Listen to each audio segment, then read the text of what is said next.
আরেক ভাই প্রশ্ন করেছেন যে হজ আল্লাহর কাছে কবুল হবেই, যে হজ আল্লাহর কাছে কবুল হবেই, মনে রাখতে হবে যে হজ আল্লাহর কাছে কবুল হবেই এটি তো নিশ্চিত করে আমরা বলতে পারবো না।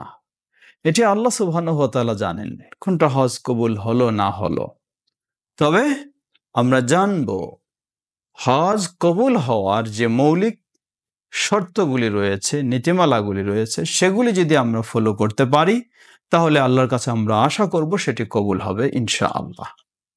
তো প্রতিটি ইবাদত কবুল হওয়ার জন্য মৌলিক কয়েকটি শর্ত রয়েছে। প্রথম হলো ঈমান ঠিক থাকা, দ্বিতীয় হলো এই ইবাদত একমাত্র আল্লাহর সন্তুষ্টি অর্জনের উদ্দেশ্যেই হওয়া, তৃতীয় হলো এই ইবাদত হতে হবে নবী মুহাম্মদ সাল্লাল্লাহু আলাইহি ওয়াসাল্লামের সুন্নাহ অনুযায়ী। কারণ আল্লাহ সুবহানাহু ওয়া তাআলা বলেন, শিরকের বিষয়ে অনেক বর্ণনা এসেছে, মান আমিলা আমালান আশরাকা ফীহি মাই গায়রি তারাকতুহু ওয়া শিরকাহ, যে এমন কোন আমল করবে আমার সাথে অন্য কাউকে সেখানে শরীক করেছে, তাহলে আমি তাকে এবং তার শিরকপূর্ণ এই আমলকে প্রত্যাখ্যান করি।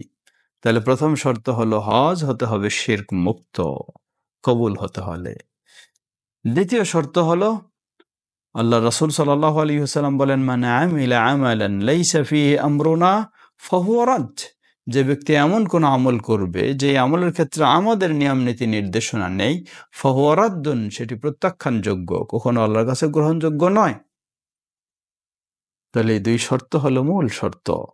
এর পূর্বে আপনার অর্থ হালাল হতে হবে, আপনার নিজেকেও সবকিছু অন্যান্য ত্রুটি থেকে মুক্ত হতে হবে, অশ্লীলতা মুক্ত হতে হবে, এগুলি তো অবশ্যই।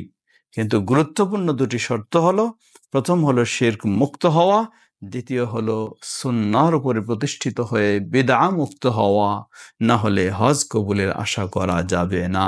আল্লাহ আমাদের সেভাবে হজ পালন করা তৌফিক দান করুন। এই জন্যই হাদিসে এসেছে, আল্লাহ রাসূল সাল্লাল্লাহু আলাইহি ওয়াসাল্লাম বলেন, আল হাজ্জুল মাবরুর লাইসা লাহু আল জাযা ইল্লা আল জান্নাহ, যেই হজ হলো মাবরুর বা মকবুল, আল্লাহর কাছে গ্রহণযোগ্য, সেটির সরাসরি প্রতিদান হলো জান্নাহ। সুবহানাল্লাহ, আমরা যেন সেভাবে হজ পালন করতে পারি। আল্লাহ আমাদের তৌফিক দান করুন। ওয়াল্লাহু আ'লাম।